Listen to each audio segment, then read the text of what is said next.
சளிக்கு ஏற்ற மாதிரி, நெஞ்சு சளிக்கு ஏற்ற மாதிரி கொள்ளு ரசம் தான் எப்படி வைக்கிறதுன்னு பார்க்கலாம். இப்போது பெரிய நெல்லிக்காய் சைஸ் புளியும் 2 மீடியம் சைஸ் தக்காளியும் கரைச்சி வச்சுருக்கேன்.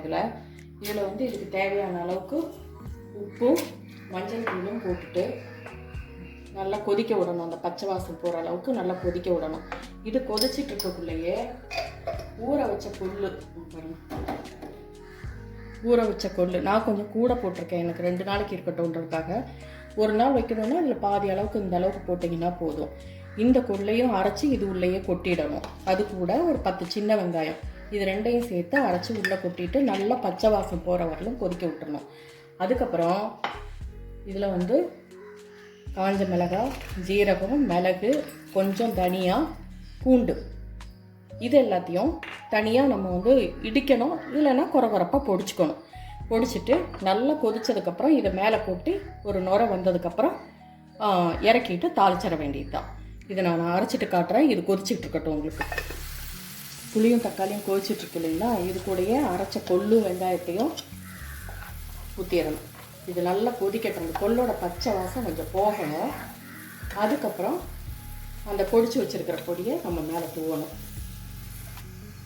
இப்போ எல்லாமே கொள்ளும் சேர்த்து பச்சை வாசம் போய் கொதித்ததும் ஜீரகம், மிளகாயெல்லாம் பொடிச்சு வச்சுருக்கோம்ல, பூண்டெல்லாம் இதை போட்டுடணும். இதை போட்டுட்டு ரொம்ப கொதிக்க விடக்கூடாது.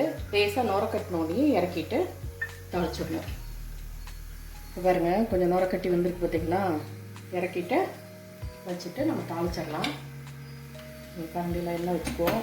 எண்ணெய் காய விட்டு கடுகு, பெருங்காயம், ஒரு காஞ்ச மிளகாய், கருவேப்பிலை மட்டும் போட்டு தாளித்து போட்டுட்டு இதை எடுத்து ஊற்றி கொத்தமல்லி தழை போட்டு மூடி வச்சிட்டோம்னா ரெடி ஆகிடும். அதுக்கப்புறம் நல்லா சூடாக இருக்கிறதுலையே ஒரு 1/2 டம்ளர் ரசத்தை ஊற்றி குடிச்சிட்டோம்னா எவ்வளோ நெஞ்சு சளி இருந்தாலும் கரைச்சிட்டு வந்துடும்னு சொல்லுவாங்க. இன்றைக்கி அதை தான் நான் செய்ய போகிறேன். எனக்கு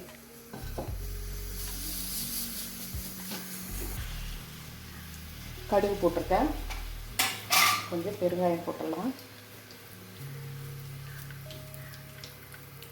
அதுக்கப்புறம் காஞ்ச மிளகாய், போட்டுட்டு